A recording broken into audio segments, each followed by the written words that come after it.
2025ஆம் ஆண்டுக்கான காப்போத சாதாரண தர பரீட்சை தொடர்பான அனைத்து வகுப்புகளும் நாளை நள்ளிரவு முதல் தடை செய்யப்படும் என்று பரீட்சைகள் திணைக்களம் அறிவித்துள்ளது. அதன்படி நாளை முதல் பரீட்சை முடியும் வரை இந்த தடை நடைமுறையில் இருக்கும் என தெரிவிக்கப்பட்டுள்ளது.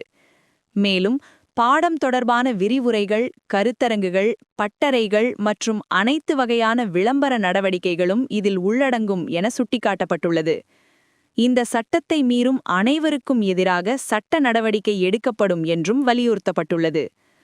பொதுமக்கள் அருகிலுள்ள காவல் நிலையத்தில் அல்லது 119 காவல்துறை அவசர தொலைபேசி எண் மூலமாகவோ அல்லது பரீட்சைகள் திணைக்களத்தின் 1911 தொலைபேசி எண் மூலமாகவோ முறைப்பாடுகளை அளிக்கலாம் என்றும் திணைக்களம் தெரிவித்துள்ளது.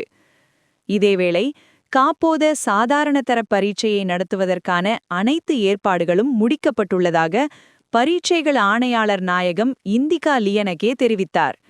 இந்த நிலையில் 3,82,249 பாடசாலை பரீட்சார்த்திகளும் 69,214 தனியார் பரீட்சார்த்திகளும் விண்ணப்பித்துள்ள நிலையில் மொத்த பரீட்சார்த்திகளின் எண்ணிக்கை 4,51,463ஆக பதிவாகியுள்ளதாக அவர் மேலும் குறிப்பிட்டார்.